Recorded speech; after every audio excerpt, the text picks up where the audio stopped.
What's up, guys? It's your host, Slap6GA from the 6GA Finest Show. I know it's been a long time, but not overdue. And we're back at it here today with the draft lottery of the order of the number of the teams, some draft strategies, picks, and we got a special guest with us here today, Cubehead14, who is a qualifier for both the PS4 and the PS5 consoles for the My Team. Cube, how you doing today? Good. I'm excited to see the draft. I'm excited to see the players that are picked up and talk about them. Cool. And you've also been playing in the draft yourself. You've been doing great. You're on the top list as well, which we'll get a little bit more into further as we go into the show.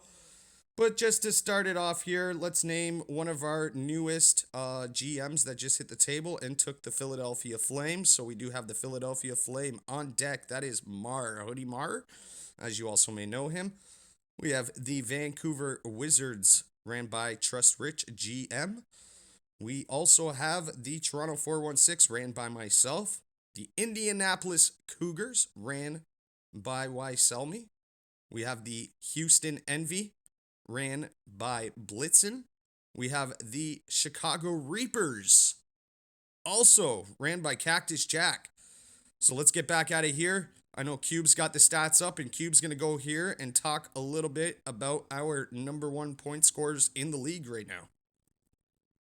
Of course, right now leading our points per game is JD Kobe Bean. It's a great hash. He can score very efficiently. He's been one of the top hashes since the beginning of the cycle. He's averaging 30 points per game. 30 points. Well, with the 30 points per game, he's very efficient from three. He got 53% from the 3-point and 84% from the field goal.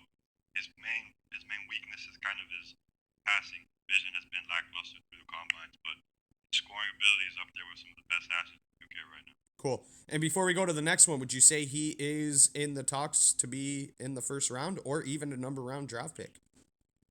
Definitely. Anyone that needs a hash, that's where I would go. I would go JD. There's not really a better hash right now that I know of. Awesome. So let's move on to the next player. The next player is Aha. He just came into the combine recently, but he's averaging 25 points per game with 10 assists per game. He's definitely one of the best guards that we have right now. He's very efficient, shooting 58% from three. He's been doing really good on defense too, with 5 steals, 2 combines he's played. He's definitely one of the better guards. I think that if anyone needs a guard, he'd be a solid pick up in the first round. Cool. Any weaknesses for Aha? I haven't really seen much of him play. He's only played 2 or 3 combines. He's been pretty good throughout. Some people, they've had like a little bit beef for him in the chats, but it hasn't really been any substantial. He just has a little bit. What about personality issues? Now, one thing I've seen with Aha is he did average a couple of extra turnovers there in the thing, which could be a liability, but with the way of his play, I mean, predominantly you pick him in the first round, you're not going to let your team down, more or less. So that's a great pick right there. That is true. Yeah. That is true. One of those games he did have 7 turnovers. Yep, that is true. Okay, so let's move into the third player that we're going to move on to the list of Cube's list of top players. Overtime and points per game, he's third in points per game, and he's been averaging a lot. He has 35 on his center, 15 on his point guard.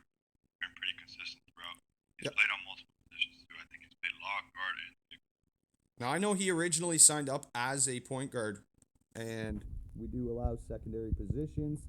Fortunately, sometime with combines, people are out of positions, still wanted to play, and came in at that center power forward position and literally ripped it up with 38 points and had a dominating performance. So pickup like that is definitely great, Cube, because you'll be able to use that player both for the PG position and the power forward center position. Of course, going into it over time is his first pro league, I'm pretty sure. Showing that versatility is really something that's going to get him up there. Up there in the draft picks, being able to play 2 positions at a high level. That's really something that every GM's going to look for. Yep, definitely.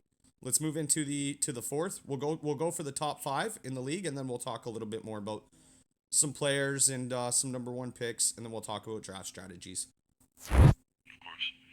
The 4th in points per game is Wyselmy. He's the GM for what is it again? Indianapolis Cougars. Indianapolis Cougar. Yep. He has 36 and 26 in 2 games at big. He's a really good big. He's really dominant. He has the ability to pass the ball and score the ball pretty well.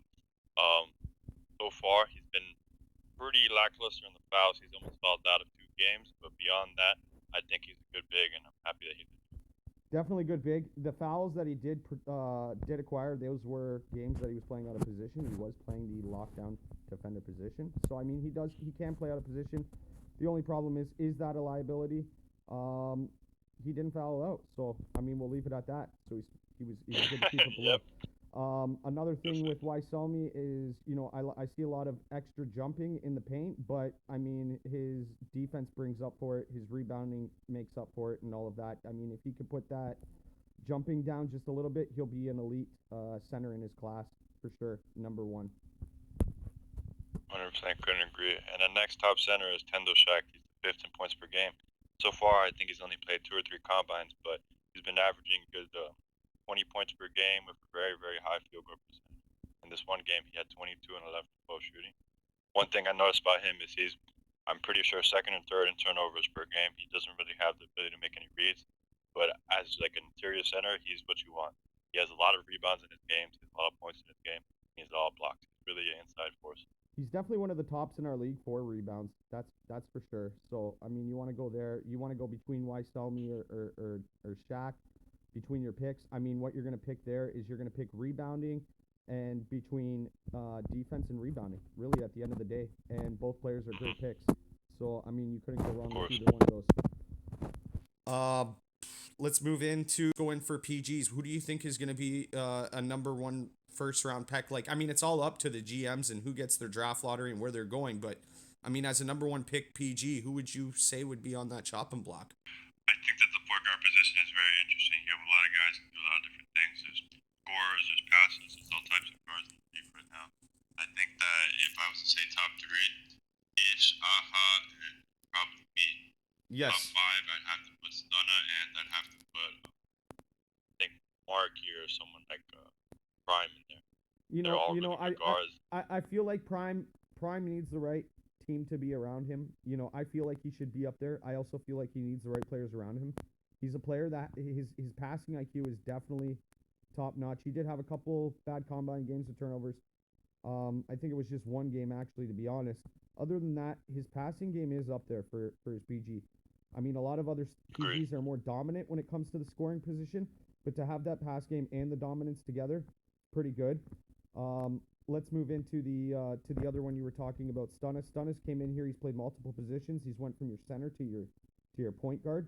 Can play both all around, and productively does both, and is still averaging, even with both positions combined, some of the top points per game in the league. So I think he's 6 or 7 right now. Yep. Yeah, you want to talk about Stunna? I mean, that's definitely up there for a number one pick for PG, because you're not only taking him as a PG. I mean, if you have a backup PG, you don't have one of your other players want to play that night. I mean, you have Stunna that can go in at center. You have Stunna that can go in at point guard as well. Of Um, course, of course. I really like JD Kobe Bean as being up there as well, because he's hit a lot of those contested shots. I mean, you've seen a lot of those from Prime too. I'd say the most contested hit shots in the game with green lights, clutch moments, Prime skills, and definitely JD Kobe Beam. So, and it's not luck. I mean, when you're watching them do it consistently on a consistent basis, multiple games, with hands in their face, it's not luck. So, um, let's move a little bit on. We've seen a couple players come out here, lockdown defender wise, that have been absolutely killing it. I mean, you have Icy Keith, who came out there. He had a nice 7 steal game. You have if I was going back in the stats, which I'm not looking at right now, but we have Kenny Season, who's came out with a couple six steals, 7 steal games, and I'd have to say Kenny Season definitely a number one draft pick for a lock defender. Icy Keith, I mean, we've seen him on 2 different builds. I like his first build a lot better. Is he a first round draft pick? Probably. Can we see a little bit more from Keith? I think so. Yeah, we'd like to see a little bit more from him, because his IQ with the pass game is just off the handle. Is there any lockdowns that you would like to add to that, to the number one I picks? think certified X block. He hasn't really had an opportunity to play on ball lock, but I think he's really good. And if any team gives him a chance, definitely be top block. I think, like you said, Icy is really good. especially shooting wise. Going into the first couple of days of the draft, he was very consistent. I think he was playing hash a little bit block. So we've had a little bit of discussion about our lockdowns, our point guards, and JD Kobe being one of the hashes in there. We'd like to move a little bit more to the power forward position, and I'd like to also add, before we go on, Keith into that hash spot as well. He is a hash defender. Let's move on to our power forwards, Cube. Who do you really see? I mean, power forwards don't get a lot of love, so let's give them a little bit of love today. Who do you see, let's say two, even up to five top power forwards in the league as of right now? Our power forward position isn't really that stacked. It's swing. It's more or less swing. Who are the best swings? Let's get down to that. Let's get to the nitty gritty. I think the swing position, what you're really looking at, is someone that's consistently there. He doesn't really make that much mistakes. I think that top three or top four have to be Berg, Trust. Okay, play the game on a swing. JC has a good swing. He's very consistent shooting wise. I think if I wanted an offensive swing, I'd pick JC. JC can also play on his hash. Very good at shooting the ball. Yeah. Berg is pretty good defensively. He's always available. He's always communicating to the team. And I think Trust, if he makes that decision to play power forward as in the game, he could get a really good big in there, and they can have a dominant effect, really lock down the paint. Yeah, even like that Tendo Shaq, Rich kind of dynamic duo going on there. That would be kind of nice to see. Yeah, that would be a really good strategy for him to pick up a good big with the power forward position, really help him block down the paint. I think those are the three best swings that we have right now. And that's just because Rich is so good defensively on center already, and he's able to know how the swing plays to be able to take that position up. Let's move to the center positions now. I think at center you have a couple really good players. I think the main ones that stand out are Sal, BM, Pat Zodic. I think Zodic he's only played. I don't think he's even played a game on the center, but he's a hash and a center, and he's very good offensively and passing the ball. I think out of all the centers, he has the best ability to make a read, and I think that's what makes him better than other centers. Outside of that, you have Tendo Shaq. He's definitely very dominant in the paint, like you said. He's definitely weak at passing the ball so far from what we've seen. But in terms of scoring the ball efficiently, stopping the other center, he's that guy. So Yeah. those are definitely top center. Doesn't have a problem with offensive rebounds either, which is great for second chance points. Of course. Yep. So let's move in here to draft strategies. I mean, you have a lot of GMs into the league. I'm going to touch more base onto this because I feel I have the keys to success. Maybe I do, maybe I don't. But as we move more into the draft strategies, it all plays out on your GM. I mean, you have a GM on the Cougars who's, going to be playing the center, which is why sell me, or you have Trust Rich who's playing on the Wizards, who's a center slash, like you said, could maybe even be a swing. With that right there being said, I mean, you're already at the center position. You're going to have to need a PG that you can work with on the team. So, I mean, being a draft strategist, I mean, that's something that you might want to look more towards. As being a PG and drafting as a GM for your team, I mean, you're going to want to look more towards drafting that center lockdown. I mean, there's multiple positions. I mean, being a PG, you could always work with a little bit less at the center if you want to make the rest of your team a little bit more well-rounded and pick up a center later on in the draft that may not be going as high. I mean, those are a little bit strategy-wise. I mean, if you're also a GM that's not playing in the league, I mean, you're going to want to go by, do you want a sweaty PG in the first round or do you want to get your team together with, a good lockdown? Do you want to build it on defense? Do you want to build it on offense? I mean, this is where it comes down to your guys' strategies and how you pick your players. You also got to be there GMs and be in the combines to see what players get along with other players. If you're not there in these combines and seeing how these players interact with one another when they're playing on the same team as each other, you're not going to know how they interact when you draft them on the same team. And that could be a liability to you, your court, and the team as a whole. So let's nip that in the butt early and mitigate trades throughout the season so that you have a productive team that you're able to work with, get better, and make a shot at these playoff runs. I mean, Cube, you have a little bit too as well because you've been playing in a lot of these draft leagues. I mean, you probably have some insight on some draft strategies yourself that you would do. Of course, I think that the main thing you said there is you want people that work well together. There's definitely a lot of players that, although they're standout talent wise, you get them next to certain people, they will not be able to play with them. They just don't get along. So that's definitely something that I would consider. I would get players that are all able to work together, build towards something.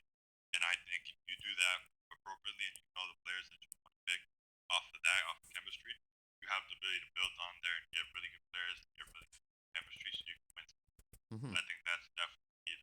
Also, if you're not sure about a player, just same with, real teams. Be that GM and send that player a message.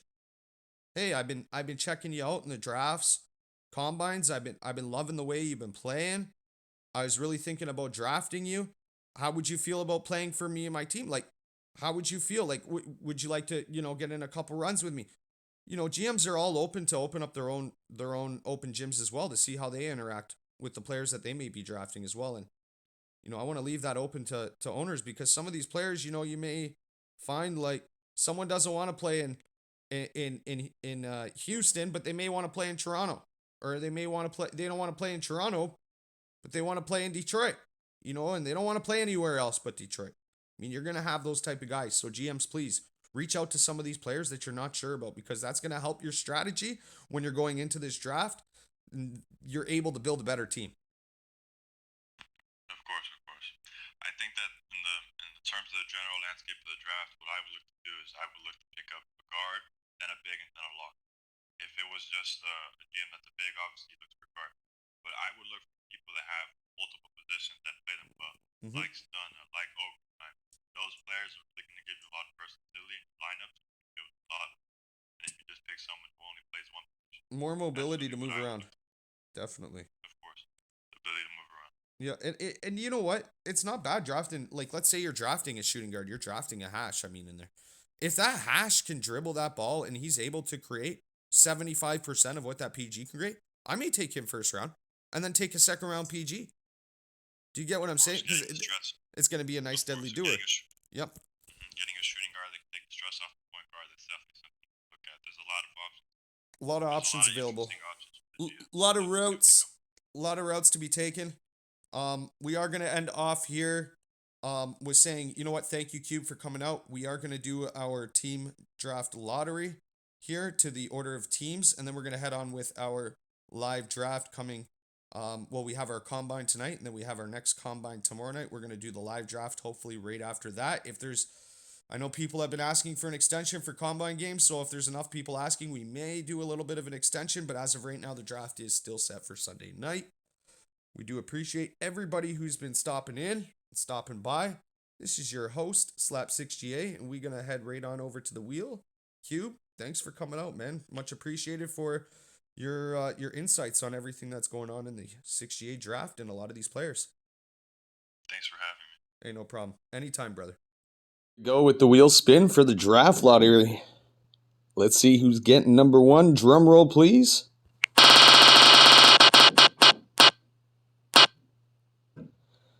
Atlanta Sting, number one. Congratulations.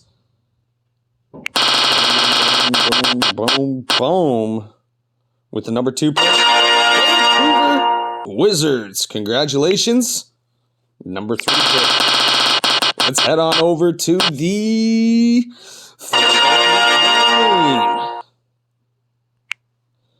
with the number four pick. Let's head on over to the Cougars. Let's go. Number 5. The T-Dot. Toronto 416. Congratulations. Number 6. New York. Let's see, they're bringing down a storm. They'll be relying on that snake draft. Here we go, Chicago or Houston. I'd rather be the last pick of that round. You get 2 picks because it's kind of like a snake draft. So this is kind of like, kind of like doing the momentum part on it. Let's go. Let's spin it anyways.